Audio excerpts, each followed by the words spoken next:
So let's talk about some other news. We got our first look at the Lord of the Rings, the War of the Rohirrim. Is that the name of the War of the Rohirrim? It's a long title. It's a really long title. Yeah. So we got our first look images of this animated film that's coming out close to Christmas, middle of December. So we've been looking. We've been waiting to hear more about this because there's really not been much. There was some concept art that we had talked about, and now we got some official. We've gotten images, some official images, right? Which aren't too far off from the other ones, but the other ones were mostly landscape shots, and now we got some actual views of what some of the characters are going to look like, and some more details on that. And I mean, the images look promising. I mean, I think they're one of the main creators he's Japanese and makes a lot of anime stuff. And this looks like an anime. And they're going full on anime, which I was surprised by. I was not expecting that. For sure. I mean, it fits. It's definitely, you got the elves and stuff like that, and I guess it fits. I don't know.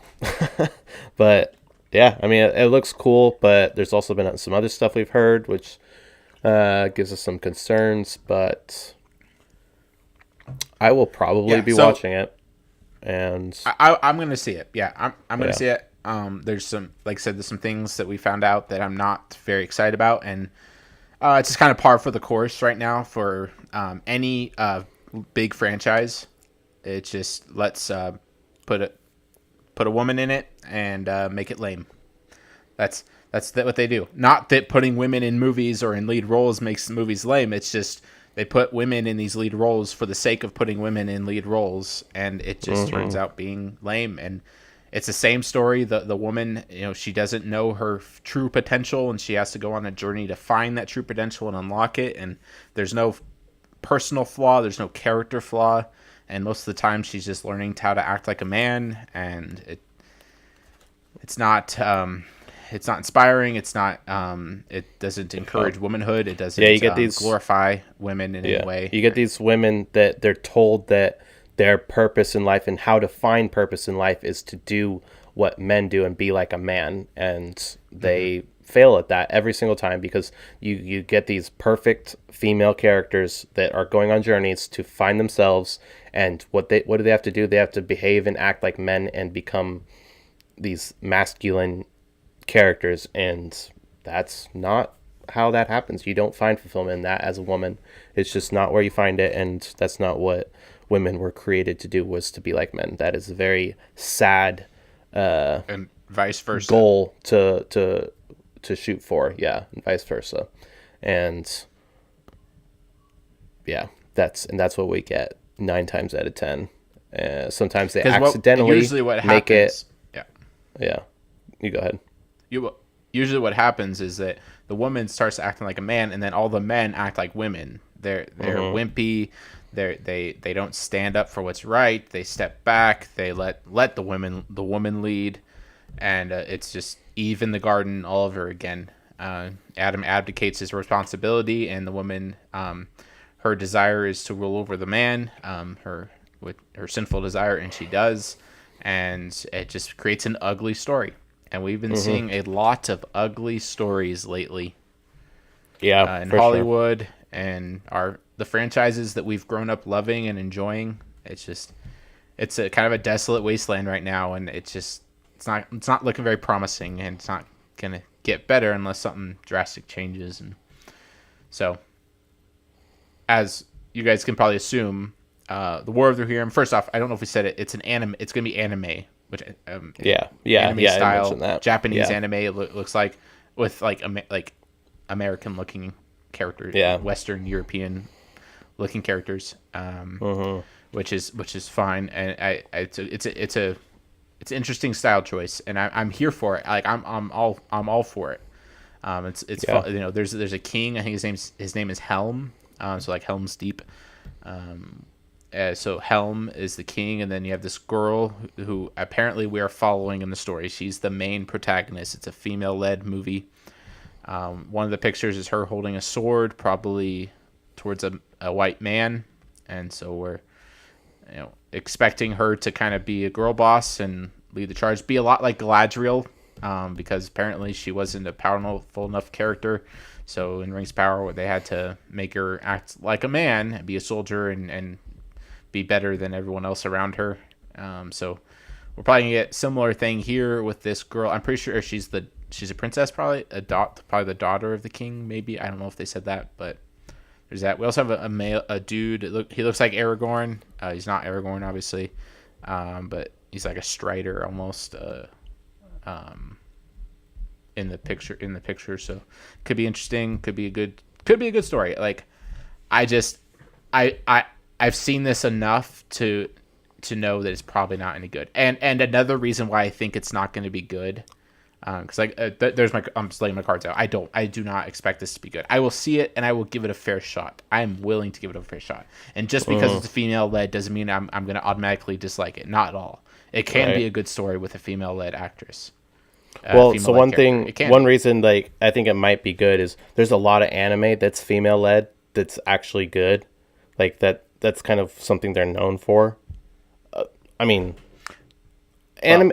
Sure. There's so much anime, so I guess it's hard to say that like that's what they're known for. But like it's so overly saturated. Like there's tons, but there is some of the more famous ones do have female leads that do work out well. Sure. And that's what I should say. So I think there is potential for that because of that. Because go ahead. You go ahead. Sorry, I keep it. I don't got anything. Okay. Well, because I was making a point and I got off track. Another reason why I think it's going to be good is because they announced that Peter Jackson is going to be the executive producer. Now wait, I'm not saying anything against Peter Jackson. Okay, my problem is that I'm pretty sure the only reason they're doing that is to create hype for the movie because it's probably not going to be any good. Like, oh well, guess what? Peter Jackson is executive producer. Now Tobiah, you're privy to the film industry. You've worked on big movie sets and TV shows. You've been around famous directors and actors and producers. What does an executive producer do? Gives them money. Yes, not that. I mean, that's it. Like for the most part. Yeah. I mean, it doesn't really mean much that Peter Jackson is executive producing it. No, he has no control over the story at all. He probably doesn't have producers. Control, so producers have control over the story. Writers, directors have some control, and that's about it. Executive producers don't really have any say in the story. So, I don't know. I will give it a fair shot. I promise you all that I will do that. It's another Lord of the Rings movie. I'm here for it. Everything else surrounding it, I'm all for. War of the Rohirrim, a story about King Helm. Well, I mean, I gotta say I'm here for it. The way the men that are shown are very masculine looking men, so that's a good thing too. Absolutely. I mean, that king, I mean, like, I wouldn't mess with that guy at all. Or the other guy with the torch. He looks like he'll mess you up.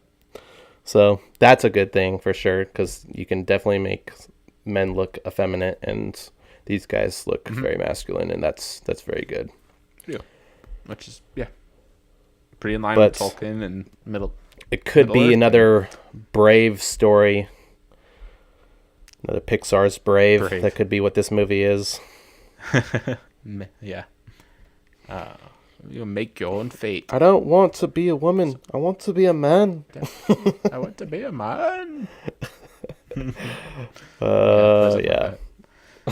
Speaking of okay. Well, that was actually a good segue. I just don't know if I'm ready to go into it, but the Star Wars version of Frozen is being released on Disney Plus right now.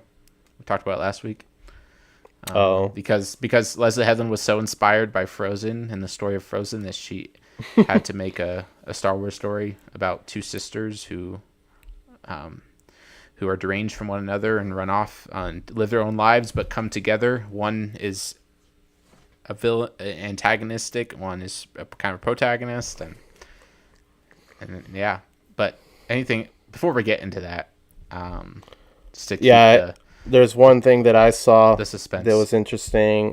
New news is Yann Demange. I don't know what his name is. Yann Demange is no longer directing Blade. He dropped out or got kicked out. Who knows? I think I'm assuming he dropped out because he's like, these idiots are not giving me a script to make a movie, and I'm missing out on all these big projects. Yeah. Well, I know. Blade was a side character to 4 like lesbian vampires. Yeah. And so he's like, these people are not giving me a good script, and I'm missing out on other great projects, so I am leaving. Peace out, MCU. I am gone. And he's gone. He's not directing Blade anymore. So Blade is still up in the air.